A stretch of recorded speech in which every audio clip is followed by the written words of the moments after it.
Hello everyone, this is Dr. Dhruvi and welcome back to my channel. Today we will be discussing about बच्चे की movements के बारे में जो कि प्रेग्नेंट लेडीज़ के लिए एक बहुत ही बड़ी चीज़ होती है. So please subscribe to my channel and like to my videos ताकि मुझे आगे वीडियोज़ बनाने का मोटिवेशन बना रहे. So there are many questions which pregnant woman will ask during her pregnancy phase.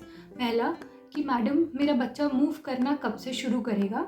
दूसरा, पूरे दिन में मेरा बच्चा कितनी बार मूव करना चाहिए. तीसरा, अगर मेरा बच्चा कम मूव कर रहा है या ज़्यादा मूव कर रहा है तो इससे कोई परेशानी है क्या. तो हम एक एक करके इन सारे क्वेश्चंस का आंसर जानेंगे. तो पहला क्वेश्चन ये है कि मैडम मेरा बच्चा मूव कब करेगा.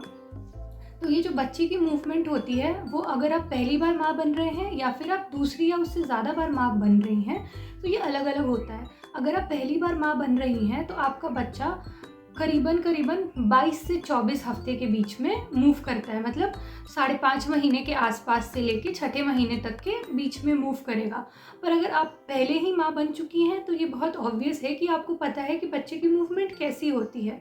तो आप बच्चे की मूवमेंट थोड़ा पहले फील कर सकते हैं उससे 2 हफ्ते. मतलब आप 18 से 20 हफ्ते के अराउंड, मतलब या फिर 16 से 20 हफ्ते हम बोले, मतलब 4 महीने कंप्लीट होने के बाद ही आपको पता चल जाएगा कि आपका बच्चा मूव कर रहा है. तो इनिशियली आपको बच्चे की मूवमेंट कैसे पता चलेगी.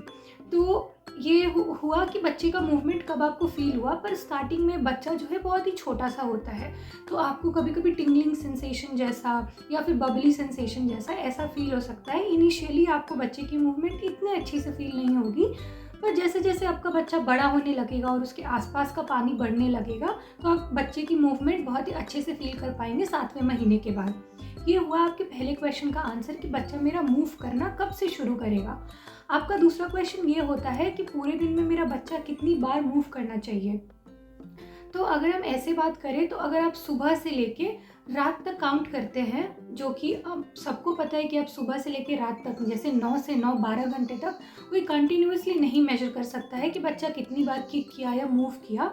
तो अंदाज़न अगर पूरे दिन में आपका बच्चा 10 बार से ज़्यादा 10 से 15 बार मूव कर रहा है इसका मतलब वो बिल्कुल नॉर्मल है. इसके अलावा एक तरीका और होता है. ब्रेकफास्ट करने के बाद, लंच करने के बाद और डिनर करने के बाद आप 1-1 घंटा बिल्कुल कॉन्सेंट्रेशन से बैठेंगे और आप काउंट करेंगे कि आपका बच्चा कितनी बार मूव कर रहा है. अगर ब्रेकफास्ट, लंच और डिनर करके आपका बच्चा हर एक खाना खाने के बाद 3 से 5 बार मूव कर रहा है तो ये एब्सोल्युटली नॉर्मल है. तो आप 9 से 9 पूरे 12 घंटे में, या तो ऐसे खाना खाने के जस्ट 1 घंटे बाद आपको लेफ्ट मतलब उल्टे हाथ की तरफ सो के मेजर करना है कि आपका बच्चा कितनी बार मूव कर रहा है. ये हो गया आपके दूसरे क्वेश्चन का आंसर. आपका तीसरा क्वेश्चन ये होता है कि मैडम अगर मेरा बच्चा कम घूम रहा है या ज़्यादा घूम रहा है तो क्या कोई परेशानी हो सकती है. तो पहले हम जानेंगे कि अगर आपका बच्चा कम घूम रहा है इसका मतलब क्या है. तो अभी मैंने बताया कि आपको काउंट कैसे करना है. तो अगर पूरे दिन में आपका बच्चा 10 बार से कम या तो खाना खाने के 1 घंटे के अंदर में 3 बार या 3 या से 5 बार से कम, मतलब या 3 बार से कम घूम रहा है तो आप क्या करेंगे. सबसे पहले तो आप अच्छे से पानी पिएंगे. दूसरा, कुछ थोड़ा सा मीठा खाएंगे. कभी कभी ये होता है कि बच्चा सो रहा होता है या तो आपके अंदर ग्लूकोज की कमी होती है जिसकी वजह से बच्चा थोड़ा लेथार्जिक होता है या तो सो रहा होता है. तो अगर आप अच्छे से पानी पिएंगे या थोड़ा मीठा खाएंगे और उसके बाद फिर अगर आपको फील होगा कि आपका बच्चा फिर से मूव करने लगा है, पर इन सब कुछ करने के बाद भी अगर आपको ऐसा लगे कि अगर आपका बच्चा कम घूम रहा है तो आपको तुरंत जाके डॉक्टर को कंसल्ट करना चाहिए. तो डॉक्टर्स कैसे पता लगाएंगे कि आपका बच्चा कम घूम रहा है तो उसको कोई परेशानी है कि नहीं है. तो इसके 4 तरीके हो सकते हैं. पहला, वो स्टेथोस्कोप लगा के आपके बच्चे का हार्ट बीट देखेंगे. अगर उसमें उनको कुछ डाउट हुआ तो एक हैंड डॉपलर होता है जिसमें आप अपने बच्चे की धड़कन, धक धक जो सुनते हैं उससे वो सुनेंगे. अगर उसमें भी अगर कुछ उनको गड़बड़ लग रही है तो फिर एक एनएसटी होता है, नॉन स्ट्रेस टेस्ट, उसमें वो देखेंगे. अगर उसमें भी कुछ ना पता चले तो लास्ट में आपकी अल्ट्रासोनोग्राफी की जाएगी.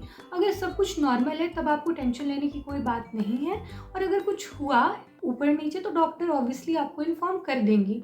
और अगर आपका बच्चा ज़्यादा मूव कर रहा है तो क्या इसका मतलब आपका बच्चा एक्टिव है, आपको परेशानी लेने की कोई ज़रूरत नहीं है. आपका बेबी आपको ऑलरेडी बोल रहा है कि मैं ठीक हूँ, मैं अच्छे से अंदर मूव कर रहा हूँ.